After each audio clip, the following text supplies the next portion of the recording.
Pride of Higara. This is Captain Soban of the fleet, Farron Shah. Looks like you could use a hand. Attention all Sobani, pick your targets and engage. Hello everyone, this is Captain Soban. Welcome aboard the Starship at normal price for another episode of Homeworld 2 Free Space Fleet Command. I completely forgot what the second part of this mod is called. I'm so bad with names. Anyways, we are checking out the Era 2, which is based off of the Free Space 2 game. And before we actually get into the game, I do have some news to tell you guys. My COVID test came back and I am COVID positive, so yay! That means I'll probably be in quarantine for another 1 or 2 weeks, depending on how long we're supposed to be quarantined. I'm actually in contact with the higher-ups of my work right now, trying to figure all this out. So yeah, expect a lot of videos for the next couple of weeks. I will probably, depending on how much contact I can get with my friends, I'm probably going to be quite bored. And there's a possibility I might actually just start streaming, because if I'm going to be stuck in quarantine for 2 weeks, I'm probably just going to go ahead and just start streaming some Homeworld or Total Warhammer, which I've been playing on the side, or Space Engineers, just whatever.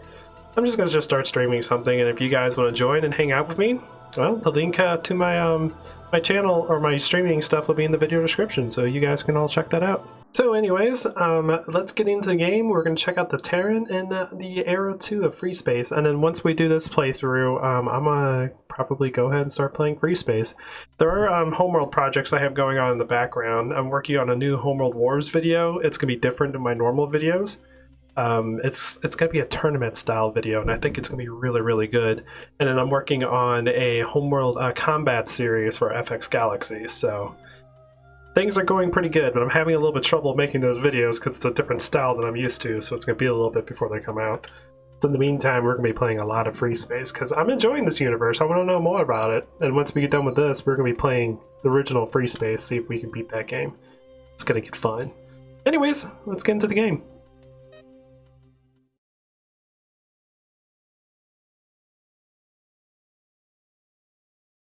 The scene here always reminds me of Sword of the Stars because the color of those beams, they remind me of the Lancers.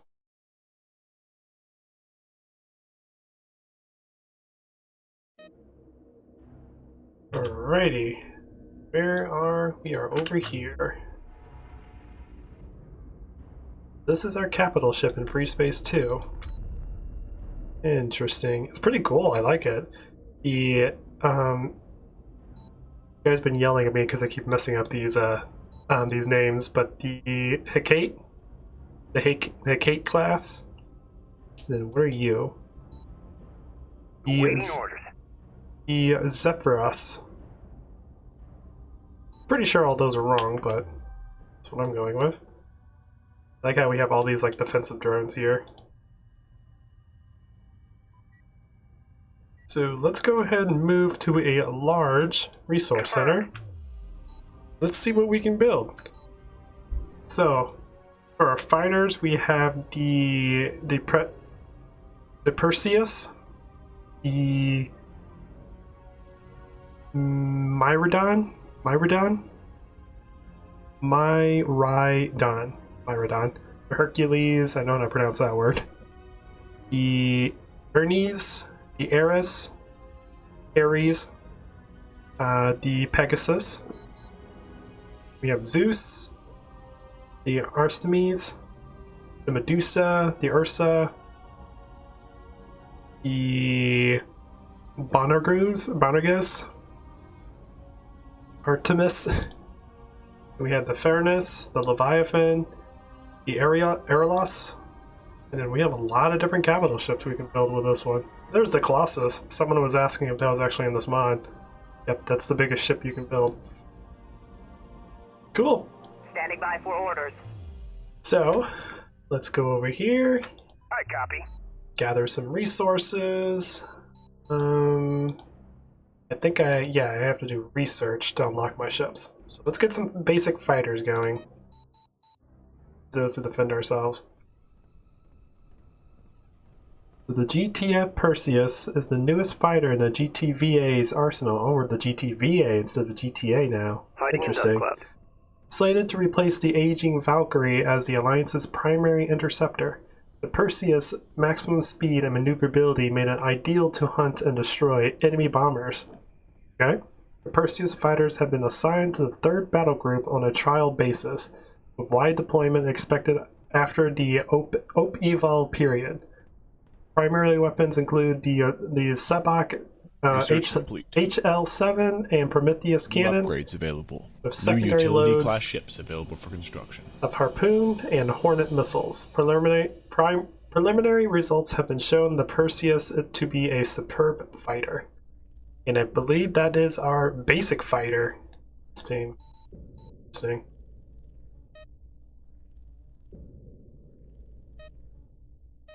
Kind of surprised I actually didn't unlock any fighters. Oh, because we need anti-bomber missiles. Anti-bomber! We just like Homeworld 1, all we did was just unlock the fighter drive. So we have the engines, and we have the chassis, we just don't have the weaponry. Alright, boys. Yes, sir. Harvest me some money, please. Some money so we can grow our military. I do like the way the ship looks. Hiding in dust cloud. The ship is pretty cool. We got thrusters here, thrusters there, thrusters down here at the bottom, and then gigantic thrusters. I've been playing a lot of Space Engineers recently again, so I'm just like, ooh, I could actually design this ship. Just need small thrusters here, large thrusters here. Research complete. I might possibly stream New that later fighters on. available for construction. You know, Space Engineers is one of those games that I can constantly go back to because it's almost like therapeutic to just have like a crippled ship and just work on it for me. I don't know why.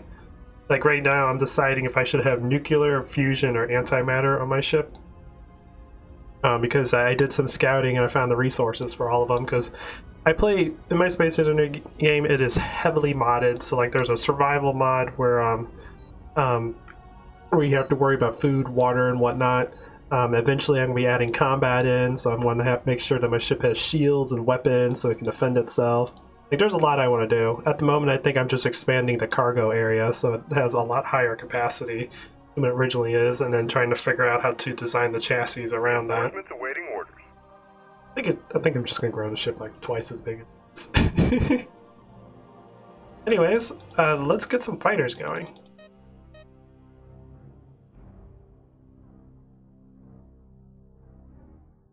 I have 16 fighters. Okay, Entering dust cloud. let's build like 6 of them.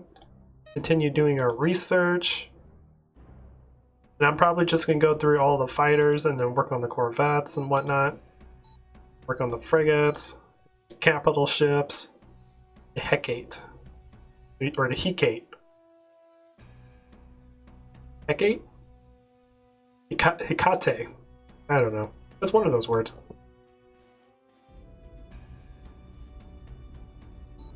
I don't want to zoom in on you. Zoom in on our little harvesters. Little, like, cargo barges. Research complete. New fighters available for construction. Alrighty, we can now build the Midarian, which are our advanced space superiority fighters.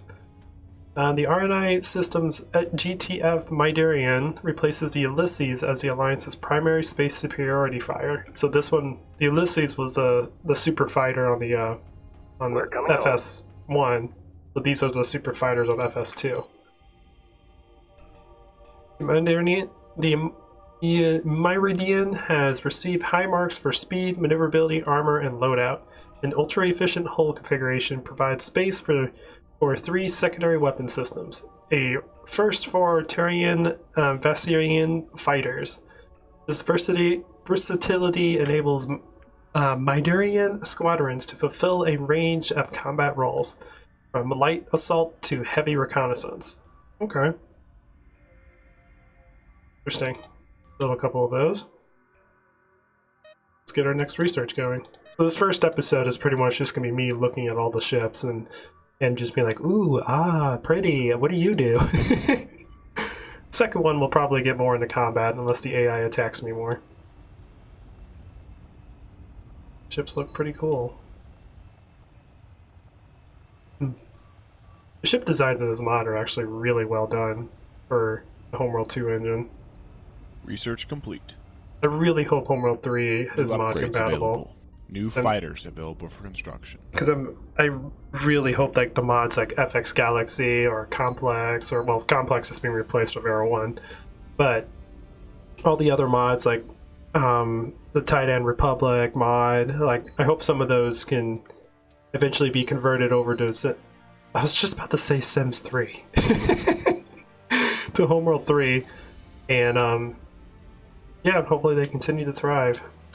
Hopefully that engine provides them with more things that they can do that they want to do. Okay, so ooh, that one unlocked a few of them. So we have the Hercules Mark II. The Hercules Mark II is the next generation of Terra heavy assault fighters. Introduced during the Great War, the original Herc's balance of firepower and maneuverability made it the most versatile strike fighter in the fleet. Some military historians have claimed that the Hercules won the Great War, citing its deployment in key battles near the end of the Scythian conflict. Implementing recent advances in fusion drive technology, the Mark II improved the assault of fighters' speed and maneuverability without sacrificing load capability or capacity. I was thinking that Homeworld quote where they have low speed maneuverability, but I don't know what I was thinking. I was just saying things like a normal YouTuber. So these ones are kind of like a multi-role fighter. Okay. And then we have our heavy assault fighters. GTF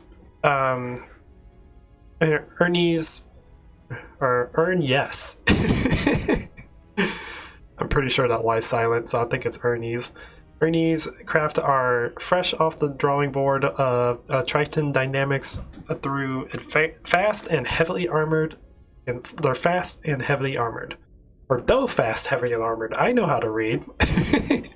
Their main attraction is firepower. With 8 primary banks and 2 secondary weapon bays, Ernies are at the top of their combat craft food chain. Both sets of weapon banks have been designed to maximize capability with the greatest possible number of weapon systems. Ernie's class ships are being evenly distributed through the GTVA fleet, but only elite pilots are currently authorized to fly them. That makes sense because they have a lot of weaponry, and I'm assuming not a whole lot of defensive capability. So you have to be a very, very, very high proficient fighter in order to fly this thing properly. Did I build the... I don't think I did. So a couple of those, one of those, and then we have the Ares, or the Ares. Maybe this is Ernest, because this is Ares. It would make sense that those are different. So the GTF Ares, the strategic assault fighter. The GTF Ares class of fighters is a radical upgrade of the Hercules II fighter. So this is the improvement of the Hercules II, which is the improvement of the original Hercules. Okay. The power plant has been completely replaced with the newer, more powerful Nactium NA-24F model. Depleted uranium shielding has been added atop critical systems or subsystems, making the Ares harder to incapacitate. So better defenses and a better power plant output. 2 primary weapon banks have been added for greater firepower than the Herrick II. The greater punch and protection come at a cost, however, as the Ares handles like a potato.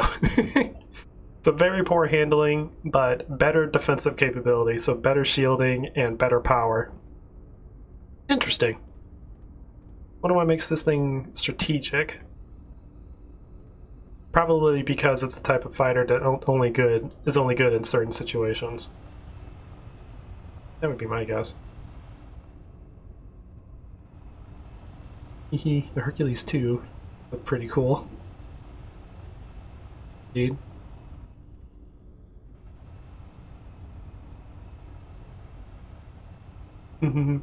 I like how all these things look so far.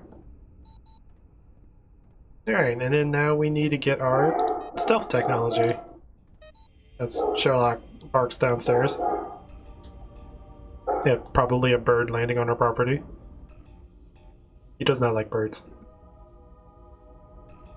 Actually, he doesn't like anything landing on our property, even if it's 100 feet away and like a bird like lands on a fence post like 150 feet away from the house. Our dog will bark at it. It's like, what's that bird doing here? It's mocking me again. Alrighty. Now we can check out the GTF Pegasus, the stealth recon. The Pegasus is used almost exclusively for reconnaissance missions. It is the fastest, most maneuverable ship in the Terran arsenal. The craft's contours and hull matters were carefully designed to minimize its profile to detection sensors. It is woefully armored and packed only minimal weaponry, making it a death box in a firefight. Pegasus pilots are a special breed of daredevils who pride themselves on getting into and out of situations that would be the death of other pilots, all without firing a shot. So these guys are very, I wouldn't say egotistical, but they're kind of the ones who like, I'm the one that can figure this out, not the rest of the pilots. So maybe they do have an ego. But the ego pilots of the group, the edgy pilots. Let's check out these edgy pilots once this guy gets built. Oh my, yeah. Oh yeah, that is definitely, there is nothing there. There is absolutely nothing there. Easily destroy this top and it'll blow up, destroy these tops and it'll blow up. Okay. So these kind of remind me of the reverse version of sleepers in Homeworld Cataclysm. Where sleepers are the people who woke up from cryogenic sleep and were told that that their family was killed when Karak was killed. So they have a complete vendetta against whatever they can do to help the fleet.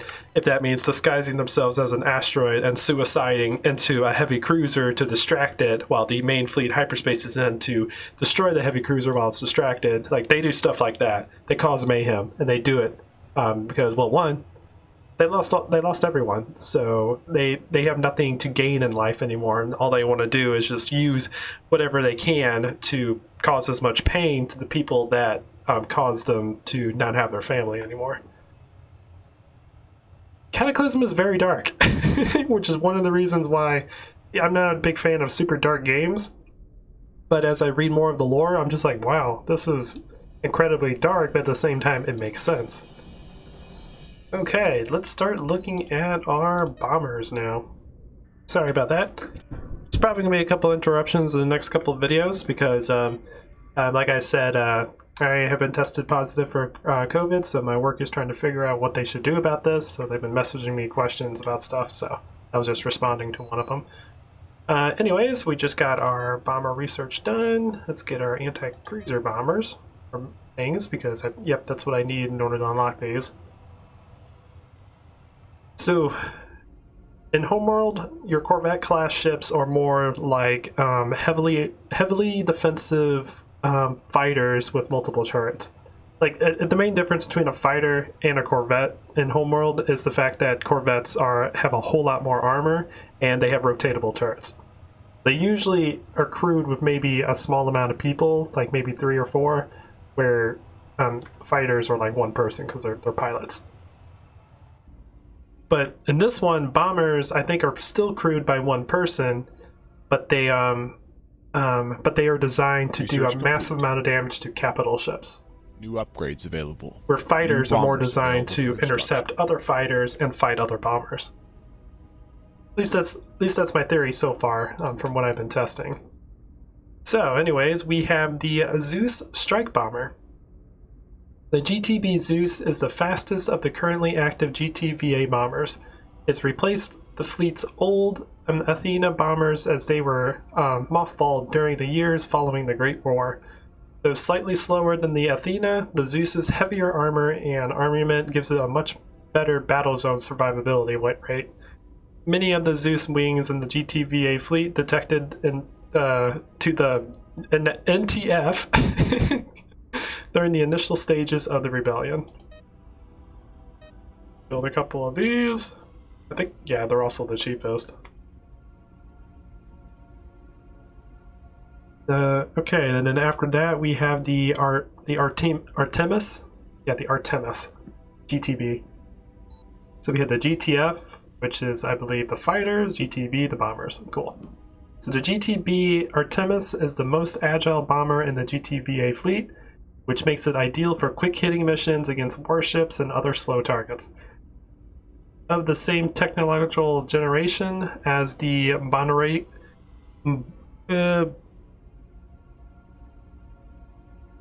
Bonner-Regis. As the Bonner-Regis class, the Artemis is less heavily armored and carries a lighter weapon payload, but it is significantly more maneuverable. While the Bonner-Regis can inflict more damage, the Artemis can undertake and return from missions slower than the Bonner-Regis would have no hope of surviving. So there's a lot more maneuverability and top speed to help it survive against missions, firepower, and armor. Interesting. Let's go ahead and build this baby. Here is the Zeus bomber. I love how many weapons these bombers have. That's all they are. Like, they have more armor and more survivability than the fighters, but they are a lot more armored, and they're armored with larger weapons, making it more effective against larger ships. And then we have the Medusa, which I remember from the other one. The GTB Medusa is the workhorse of the GTVA bomber fleet. Its large bomb capacity enables it to take out cruiser-class warships, which are frigate-class in this game, while its strong shielding ensures it can get close enough to deliver the punch. The first bomber to carry the potent Cyclops bomb, the Medusa is sure to be one of the highlights of the bomber's pilot's career. Like, I think I remember in the when we played the first Free Space 1 version probably a couple days ago for you guys, maybe a couple hours ago if you're watching the playlist.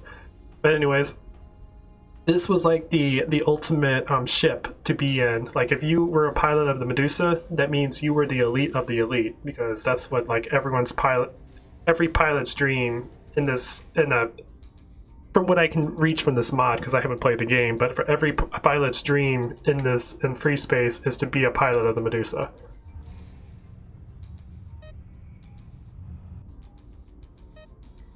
That was like the dream job if you were a pilot. Okay, let's unlock the other ones and take a look at them. The enemy hasn't attacked me or anything. We got plenty of resources. I'm just going to keep building up the fleet and taking a look at these ships. Like I said, that's pretty much what we're doing in this episode. And then next episode, we'll take these guys out for a spin and see if we can cause some mayhem. Right now, I'm kind of just interested in learning about how these ships actually work.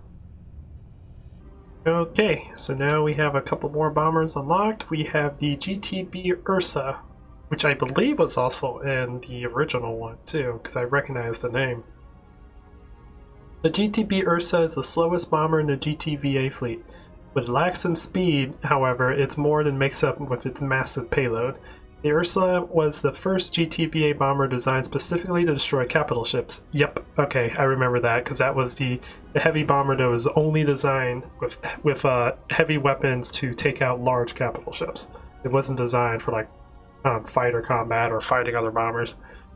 With a rack of Helos bombs, in addition to a standard complement of Hornet missiles and Prometheus cannon, a squadron of Ursulas can take out a destroyer. Which is this guy. This is a destroyer class. That's amazing. Ursus has the highest shielding of any bomber, along with a GTVI designed hyper dense hull. These help ensure that the Ursa gets close enough to deliver its payload and possibly even survive the escape. So they're almost... I want to say they're almost like kamikaze bombers, but not really. They're designed to get super close to the enemy ship, absorb all the damage it can throw at it, release its payload, destroy it, and then fly away. Freaking cool. It's also super expensive because of how many payloads it has to go through. or how much it probably has on the ship. But here's the Medusa. This looks really cool.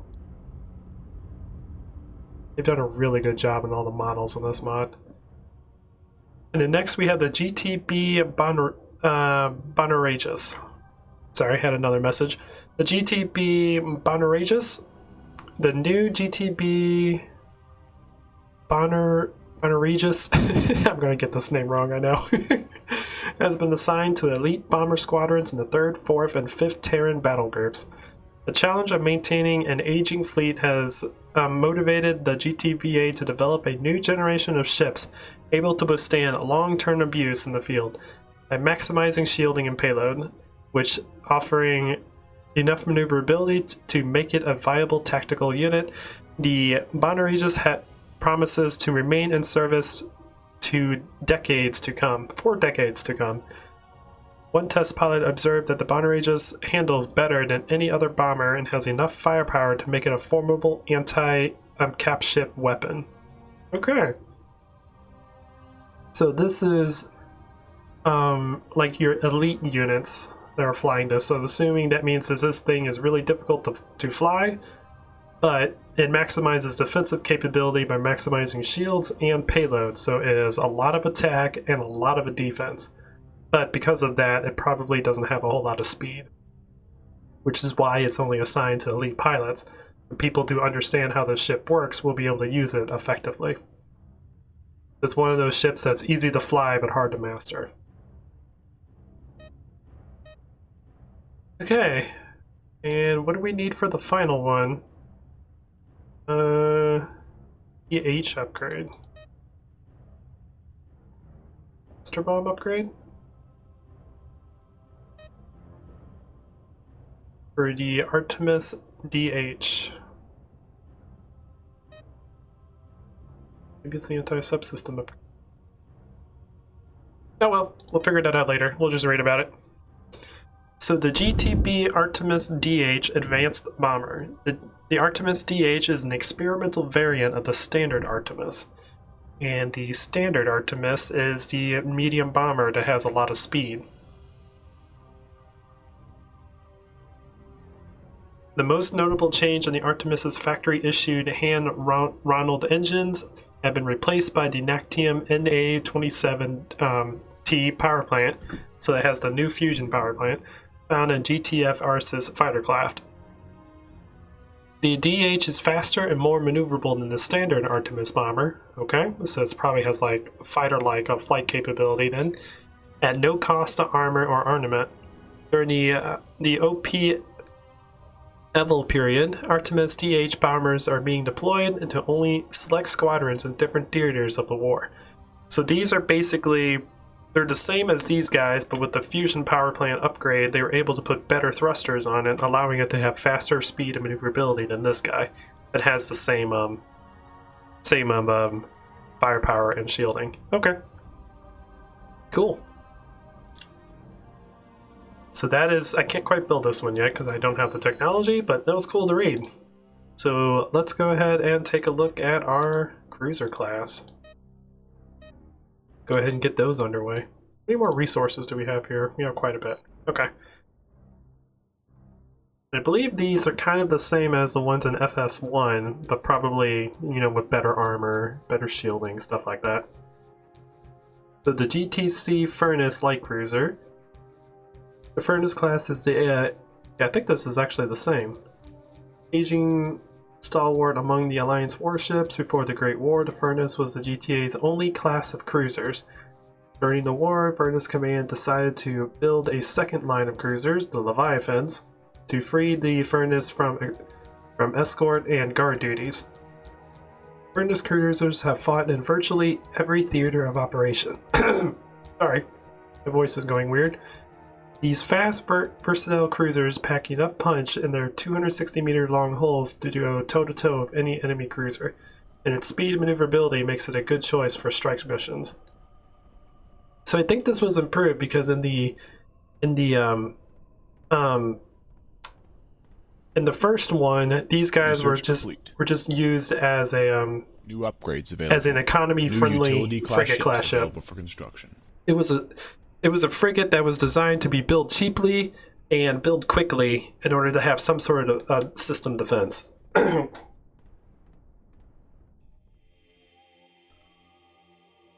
about that, talking a little bit too much. So the Leviathan, I believe, is the main backbone cruiser for the fleet. Leviathan is much heavier armored and armed than the Furnace, but also much slower and less maneuverable.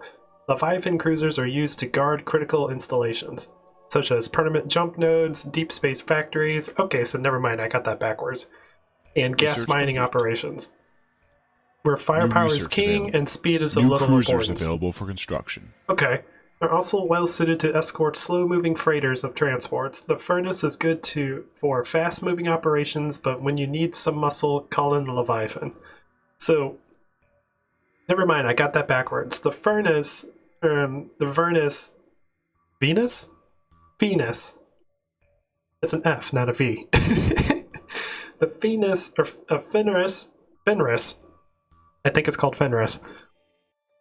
The Fenris is designed for combat. Like it's the main backbone frigate that you would use to go into battle with. Where the Leviathan is much heavily armored, but a lot slower, so it's designed for defensive missions. Like could build a couple of those to stay here with the harvesters to protect them. Where the Venus or Venus is designed to go into combat with these guys. I believe that's what I'm reading, right? Hopefully I am. Anyways, after that, we have the GTC Aeolus, which is new for this one. So I believe this is an FS2. The GTC Aeolus.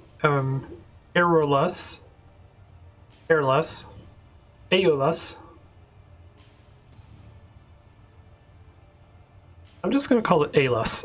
I'm pretty sure that's wrong, but that's what my brain wants to tell me. So the GTC Aeolus is the first cruiser class ever produced by the R&I shipyards orbiting Armias 2. Dang it! Throat's getting dry. I will make it through though. Only 24 of these cruisers who were put into service in GTBA fleets, with production ending in 2365. Allied Command assigns Aeolus class ships primarily to guard slow-moving convoys against fighter and bomber wings, as these cruisers are severely outgunned by more capital ships and services today. Their flak and AAA turrets serve AAA instead of AA. So what would AAA be? AA is anti-aircraft. Anti-aero aircraft? I don't know. And AAA turrets serve as marvelous deterrents to small craft, however. So these are primarily anti-fighter cruisers. Okay. Entering dust cloud. Where this is a frontline cruiser, this is a defensive cruiser, and this is an anti-fighter cruiser. No. Good to know. Okay. Construction Build a underway. couple of these just so we can see them. And now let's move on to the destroyer classes. Let's read about these, and then we will start building up a fleet. Well, we'll do that in the next episode, but we'll build up a fleet and then try to see if we can start taking down some of the AI. So, these are Corvettes and capital ships. So they added a Corvette class to this, which I don't know what a Corvette class is in free space. So let's see if we can figure it out. Demos class corvettes, such as the GTCV Actium and the GTCV Lysander, are the newest additions to the Terran fleet, so this is part of the Free Space 2 thing. These sleek, ultra-modern warships are the production of a new era of ship design, maximizing maneuverability and firepower. These hulls are straightened with collapsed core, molybdenum sheathing for better protection against beam fire, and their Iceni design reactor core provides more energy per ton than any other allied ship class. So this is like a joint project. Interesting.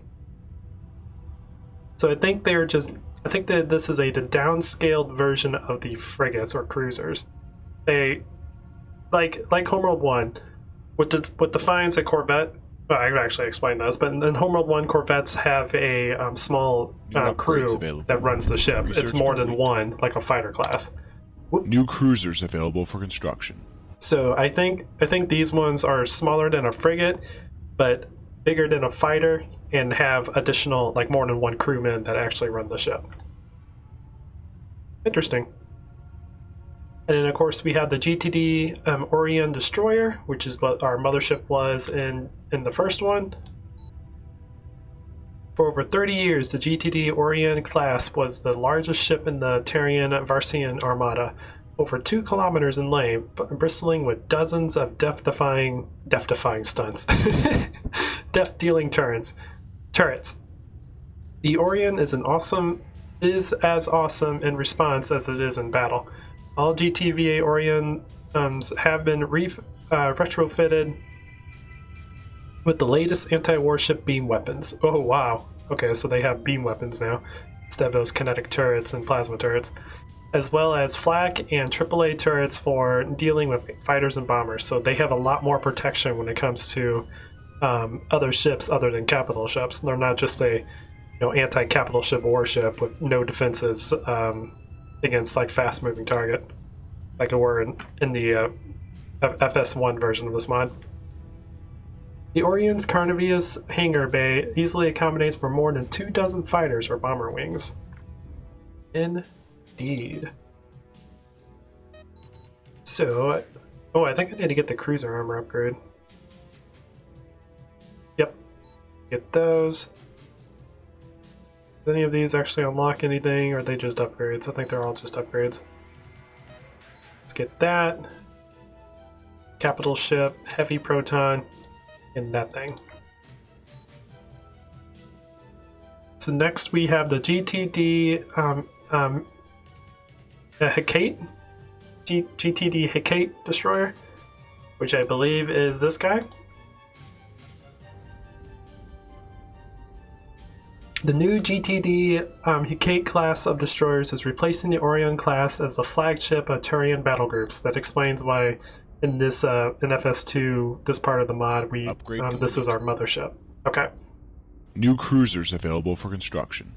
More heavily armored than the Orion, the Hecate also carries over 150 combat strikecraft and a crew of 10,000. Holy crap! The GTD Aquitaine is a superb example of these new ship classes, serving as a flagship for the Capella-based Third Fleet. Woo! Baby, yep, they do have more health than the other one. That is a lot of crew. Holy crap. How much can you... You can hold 28. I think the other one can only hold 20. It's indeed interesting. And then, of course, we have the Hades Super Destroyer from FS1. So the Hades was a fusion of Terran and Shivian military technologies. It was constructed by Galactic Terran Intelligence, GTI, a rough branch of the GTA. A rogue branch of the GTA, that's a different word. After the defeat of the GTI and the destruction of the Hades, the GTA classified the details of this research as level Omega, so very high, top secret, I'm assuming. There are rumors that the Alliance has attempted to reconstruct the Hades to learn more about the GTI's activities. These reports have yet to be confirmed by government sources. So this was like an undercover research project. Again, I haven't played the game, so I'm trying to figure things out without any concept of how the games actually play or any concept of the story time or story mode. So it looks like this was like a secret ship that was like destroyed in combat, and then we like secretly tried to get it up running again without letting the authorities know what we were doing. It would be like a kind of like researching a super weapon in like Command & Conquer. Try to use it as something that we can use to help win the war. Indeed. Okay, and then next we have the NTF Iceni Command Frigate, which is new to FS2. The Iceni,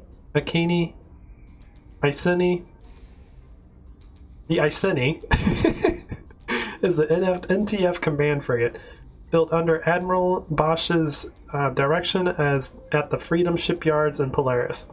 Captured by the Neo-Terran front at the start of their rebellion.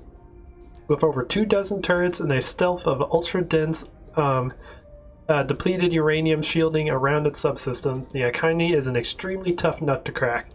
With Bosch on board providing tactical guidance, the Iceni is the equal of the GTVA's battle group. It's a very powerful ship. It's cheaper than these guys, but these ones are more like carrier and like mothership classes. They're more designed there to help build the fleet, not to actually like go into battle with the fleet, even though it does have a giant cannon on top. And then the Colossus, the last one. And I have to end this episode because my voice is actually starting to hurt. I think I've been talking way too long. I've been drinking tea while I talk. It's just not helping much. The GTVA Colossus. The GTVA Colossus results from an endeavor unprecedented in Terran or Vestian history. The 8-kilometer long behemoth. Oh my god, that's 4 times bigger than the mothership in Homeworld. Is the result of 20 years of joint effort from dozens of contractors of both races. Indeed, so this kind of reminds me of how the mothership is made. The mothership took 50 years, and it took an entire planet of getting together and improving research and improving industry and harvesting resources in space to try to get what the mothership was capable of doing. The Colossus is the most powerful spacefaring warship ever made, bristling with over 60 weapon turrets. It also houses 60 fighter and bomber wings and requires a crew of over 30,000 to run it. Holy freaking crap. The firepower of the Colossus is greater than that of most GTVA battle groups. I see why the sticker price for that thing is so high. Oh my god. We will be building that in this mod. Holy crap. Okay, so any of you guys that wanted to know the Colossus is in this mod, it definitely is. I just have to figure out how to build it. So let's go ahead and get more research going. We'll actually start building these. Assembly underway. Anyways, I'm gonna go ahead and end this here. I need to get my voice a little rest. I hope you guys enjoyed that little like reading session. I don't know why sometimes my YouTube videos turn into these. I don't mean to make them turn into that. It's just like I want to read about this. It's really cool. And we're gonna probably do a couple more episodes of this mod. We're gonna check out some of these capital ships, see if we can get them in action and do some like combat with them. And show off a little bit more of the combat, and then we're gonna probably put this mod on hold, and then we're gonna start playing Free Space 1. I've already bought it. It's downloaded. I just gotta get it going. So yeah, I hope you guys enjoy this. Please leave a like if you did. If you like what I do, consider subscribing, and I will check you guys out in the next video. Until then, this is Captain Soban signing out. The Faker have arrived.